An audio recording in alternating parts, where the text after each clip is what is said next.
नमस्कार, आदाब, अभिनंदन, स्वागत आप सबका आपके अपने YouTube चैनल जे सर ऑफिशियल में हार्दिक स्वागत अभिनंदन है। दोस्तों, हम हिंदी व्याकरण श्रृंखला को लगातार चलाते हुए यहाँ अध्ययन कर रहे हैं संधि का। विगत कक्षा में हमने संधि भाग 1 पढ़ा है, जिसमें हमने दीर्घ स्वर संधि और वृद्धि स्वर संधि का अध्ययन कर लिया है। आज की कक्षा में हम अध्ययन कर रहे हैं गुण स्वर संधि, यण स्वर संधि और अयादि स्वर संधि का। इस प्रकार हम संधि के 3 इन स्वर संधियों का अध्ययन और करने के बाद व्यंजन संधि और विसर्ग संधि का अध्ययन भी जारी रखेंगे। हिंदी व्याकरण को ढंग से और अच्छे से समझने के लिए, सरलता से समझने के लिए आप इस YouTube चैनल को सब्सक्राइब कर लें, बेल आइकन को जरूर दबा लें, ताकि हर कक्षा का आपको टाइम टू टाइम नोटिफिकेशन मिलता रहे और ये श्रृंखला लगातार जारी रहेगी हिंदी व्याकरण की। आपसे यही निवेदन है कि इस चैनल को सब्सक्राइब करें, ताकि आप ये हिंदी व्याकरण अच्छे से अध्ययन कर सकें। तो आइए फिर हम चलते हैं अपने इस क्लास के गुण स्वर संधि पर। अब हम बात कर रहे हैं गुण संधि की। किसकी बात कर रहे हैं? गुण स्वर संधि की। देखिए, जो गुण स्वर संधि है, इसमें भी ए आ के बाद, ए या आ के बाद असमान स्वर ई आए तो ए हो जाता है ई का ए, ऊ का ओ, और यदि इसके बाद ए और आ के बाद, ए आ के बाद असमान स्वर ऊ या ऊ आए तो हो क्या जाता है? ऊ का ओ हो जाता है। और जब कभी ए आ के बाद असमान स्वर री आए तो अर हो जाता है। ये इस संधि की क्या होती है? नियम है।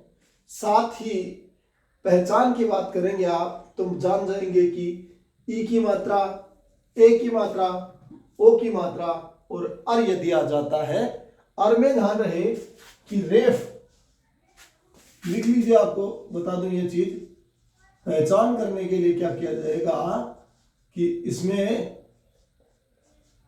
ए की मात्रा और ओ की मात्रा, साथ ही रेफ यानी रे के जो रूप है उनमें से यह आए और उससे पहले एवं में रेफ से पूर्व ऐश्वर हो। अब आगे हम बात कर लेते हैं, इसके उदाहरणों से इस बात को समझ लेते हैं। ये नियम है।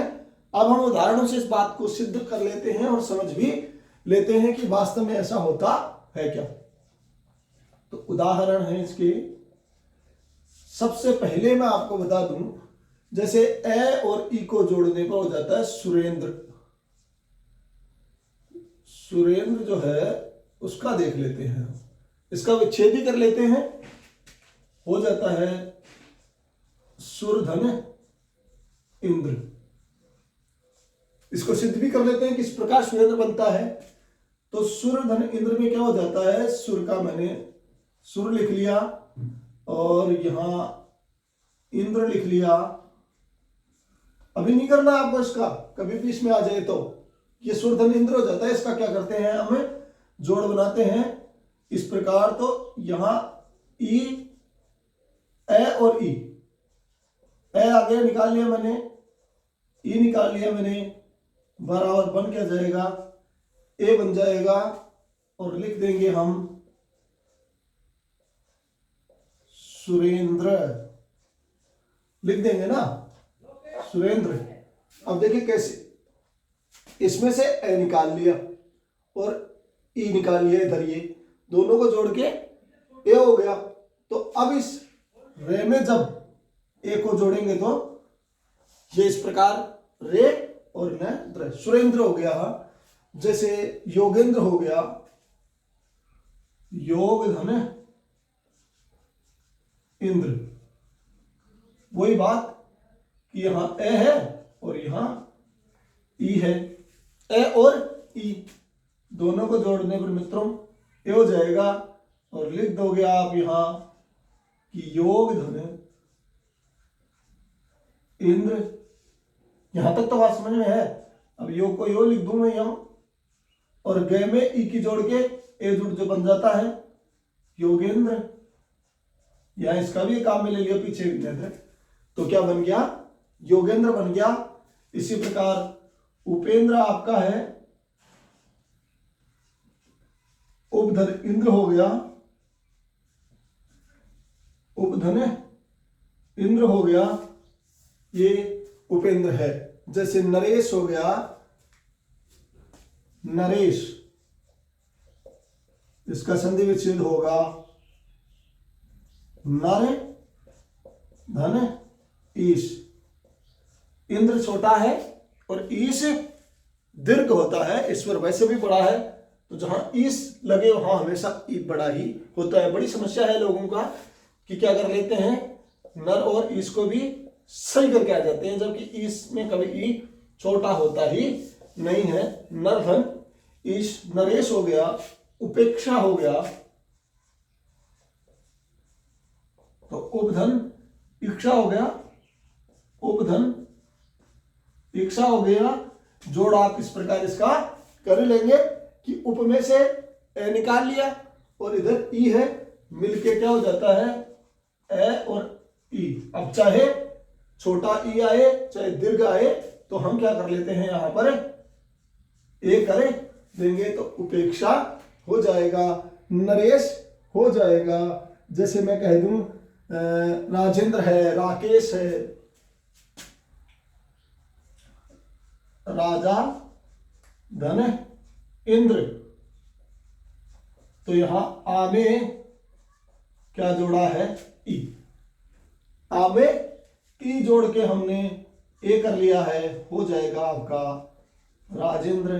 जैसे मैंने राकेश में राका धन ईश कर लिया है, तो हो जाएगा आपका राकेश। नियम जानने की जरूरत है ही आपको कि ई और ई जोड़ के हमने ए बना लिया है, राकेश बन जाएगा। इसी क्रम में आगे हम बात कर लेते हैं ए धन उ बराबर ओ कैसे होता है, इसकी बात कर रहे हैं हम। जैसे मैंने ए आ है उसमें योग किया है उ या उ का, तो आप देखते ही कह देंगे कि यहां पर क्या हो जाएगा, ओ हो जाएगा। किस प्रकार, जैसे परोपकार है तो हो गया पर धन उपकार, पर धन उपकार, परोपकार। किस प्रकार, देखिए इसमें ए और इसमें उ बराबर ओ कर देंगे तो हो क्या जाएगा आपका परोपकार। समझ गए बात को। जैसे भावोदय हो गया, भावोदय, भाव धन उदय, तो हो क्या जाएगा भावोदय। इसमें ए था और इसमें उ बराबर ये हो जाएगा। तो इस प्रकार आपका भावोदय बन जाएगा। यानी ए आ के बाद ए समान उ आए तो उस स्थिति में हम क्या करेंगे, ओ करे देंगे। जैसे जलोर्मी सुना होगा ना एक वर्ण, जल धन उर्मी, तो यहां ए और उ जुड़कर क्या बन जाता है, ओ बन जाता है। ज और ल, क्योंकि ए तो पहले ही निकाल चुके हैं इसमें से, उ इधर से निकाल लिया और जोड़ के ओ कर लिया हमने। अब पीछे शेष क्या रह गया, ये वर्ण रह गया, दोनों को जोड़ दो, जय का जय लिख दिया, दोनों को जोड़ के हमने जलोर्मी कर लिया। क्या कर लिया, जलोर्मी कर दिया। इस प्रकार ए आ के बाद ए समान स्वर उ आए तो ओ हो जाता है। अब आपका रहा ए और आ के बाद री आए तो अर किस प्रकार हो जाता है। जैसे देवर्षि महर्षि, जैसे देव धन ऋषि। समझना दोस्तों किस प्रकार होता है।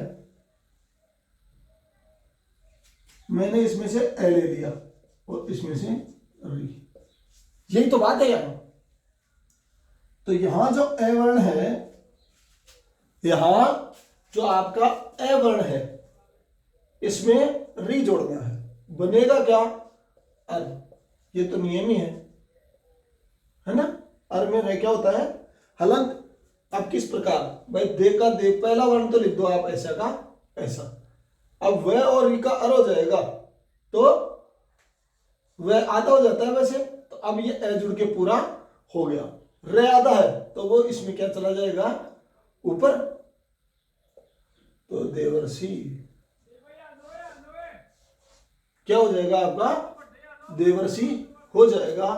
महाधन ऋषि होता ही महर्षि हो जाता है, महाधन ऋषि हो जाएगा, महर्षि हो जाएगा आपका यहां पर। जैसे देवऋण है, देवऋण है तो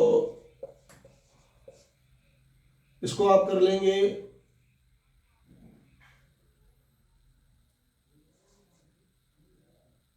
देव धन ऋण, तो कर देंगे देवऋण, देव ऋण कर देंगे यहां पर। समझ गए। इस प्रकार आपकी गुण स्वर संधि होती है। स्क्रीनशॉट लो, फिर इसको हम आगे बढ़ाते हैं। ले लीजिए इसके स्क्रीनशॉट जल्दी।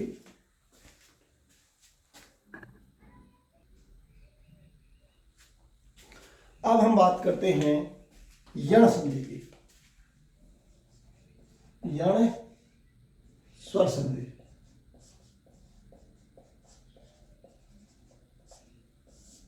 यण स्वर संधि में क्या होता है कि ई वर्ण है, इसके बाद यदि कोई असमान आए, कोई भी असमान स्वर, ए आ गया, आ गया, ई आ गया तो समान हो गया, उ आ गया, ए आ गया, तो हम क्या कर देते हैं, ई का ये कर देते हैं, और उ के बाद समान हो तो उ का वह कर देते हैं, और री का रे कर देते हैं।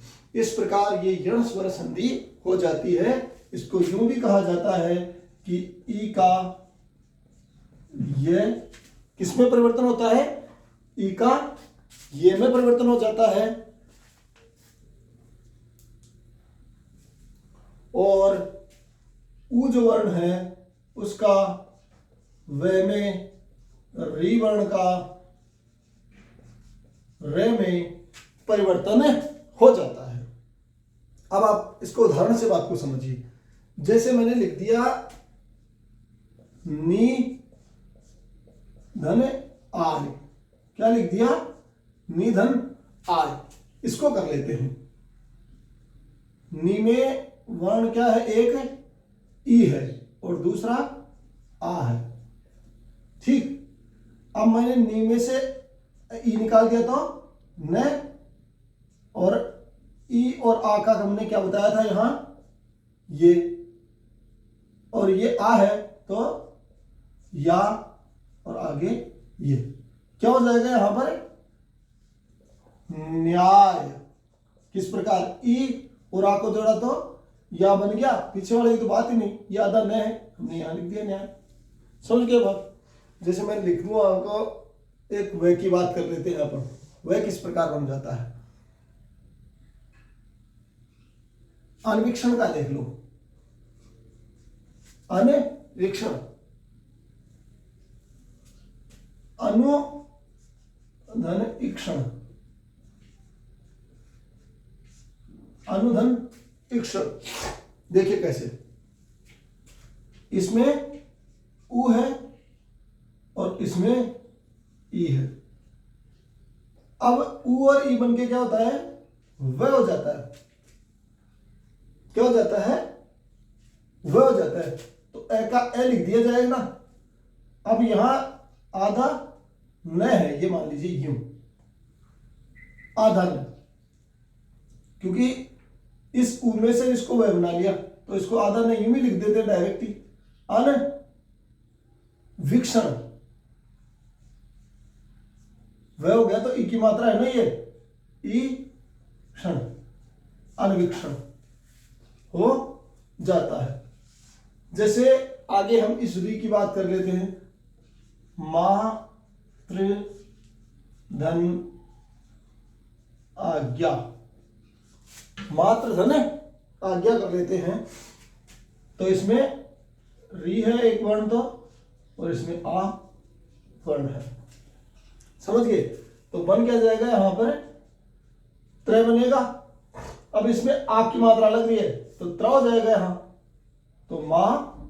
अब यहां तय वर्ण ये बच गया, और रे, तो रा हो जाएगा यहां पर। पीछे का ये क्या लिखते हैं, वो क्या जाएगा, तय और रे जोड़कर त्रा, ये तो हो गया मात्राज्ञा। ऐसे ही पित्राज्ञा बन जाता है। इसका कुछ उदाहरण की बात कर लेते हैं। जैसे परिधन आवरण कैसे बनेगा, देखिए इसका पै और इसमें से ई निकाल लिया, आ हो गया बराबर या हो गया।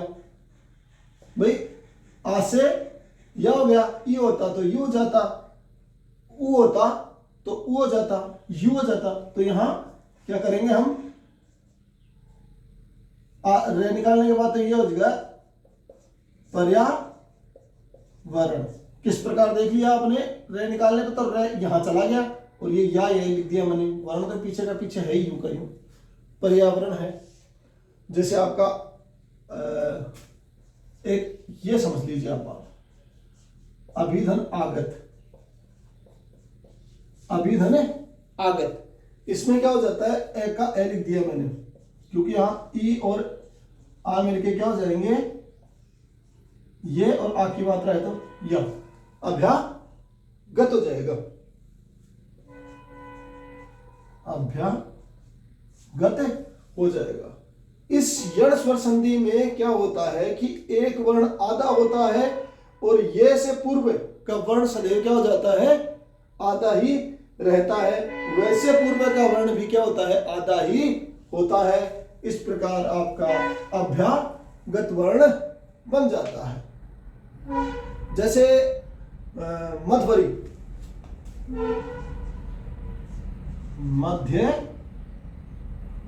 मध्यवरी कर लो इसे, मध्यवरी, मध्यवरी। तो इसमें क्या कर लोगे आप, मधुधन वरी कर लोगे, किस पर अरी कर लोगे, किस प्रकार करोगे, देखिए जरा।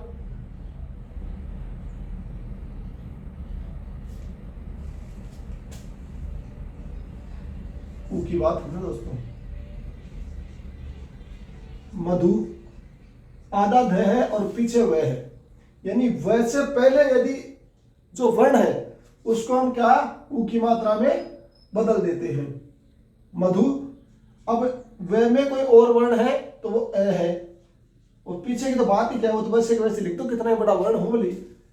मधुवरी में क्या होता है, मधु वैसे पहले आधा वर्ण है, उसको तो आप उ की मात्रा के साथ लिख दो, और ए री, ये वाह होता ना वाह, तो इसको आ कर लेते हैं हम, ये ए है इसलिए ये करे लिया। इस प्रकार आपकी यण स्वर संधि होती है।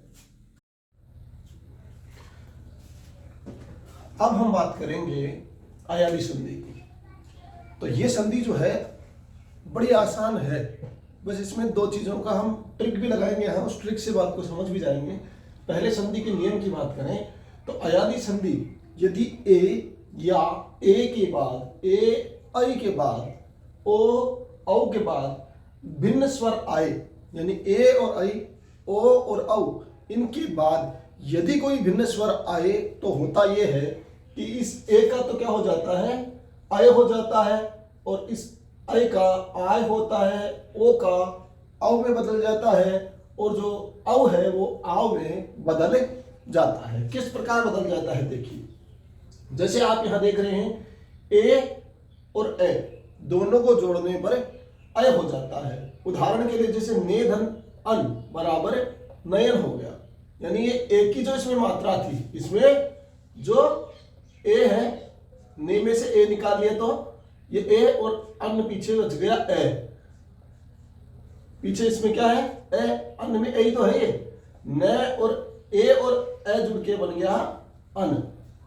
समझ गए बात? तो क्या हो जाएगा, ने और अन जुड़ने के बाद नयन हो जाएगा। किस प्रकार? क्योंकि इसका क्या हो जाता है, अय बन जाता है, ए और ये बन जाता है, अय गए ना, याद देखो ये तो नयन।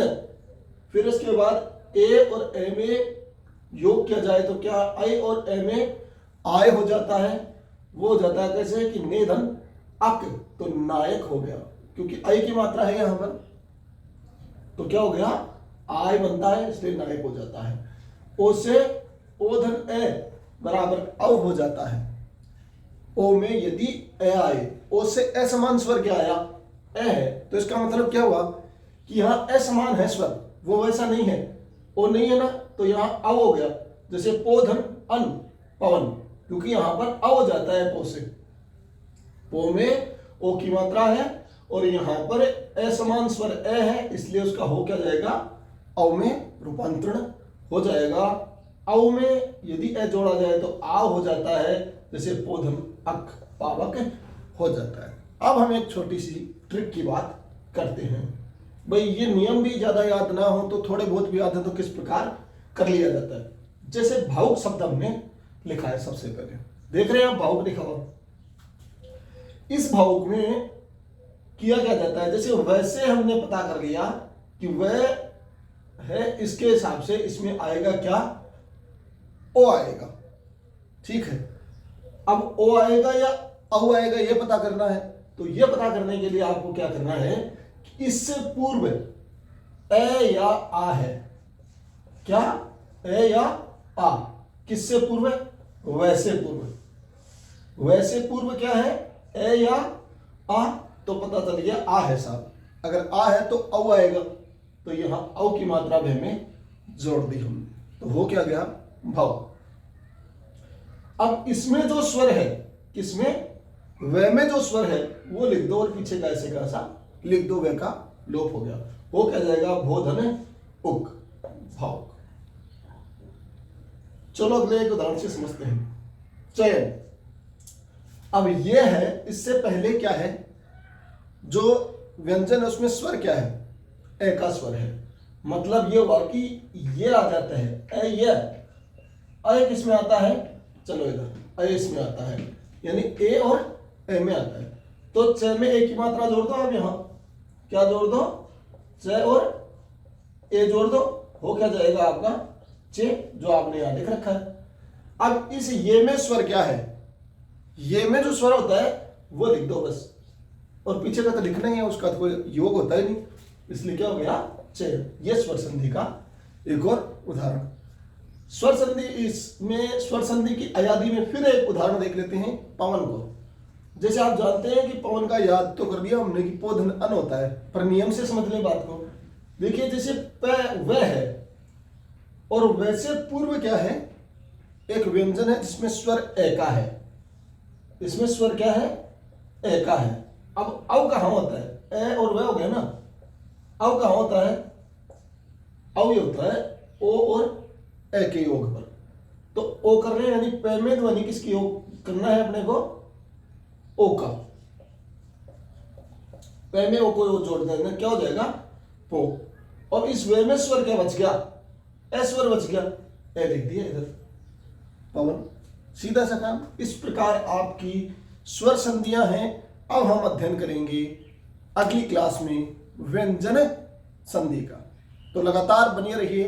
आप मेरे इस YouTube चैनल पे, जिस पर आप हिंदी व्याकरण की श्रृंखला का एक के बाद दूसरी, दूसरी के बाद तीसरी लगातार हिंदी व्याकरण पढ़ते जा रहे हैं। इतनी देर आप क्लास में बने रहे, इसके लिए आप सबका बहुत बहुत धन्यवाद। मेरे YouTube चैनल को आप सब्सक्राइब करें, लाइक शेयर करना बिल्कुल ना भूलें, कमेंट करें। जो चीज़ आपको समझ नहीं आ रही उसे वापस मैं आपको एक एक व्यक्ति को वापस बताऊंगा। धन्यवाद, मिलते हैं अगले कक्षा में। जय हिंद।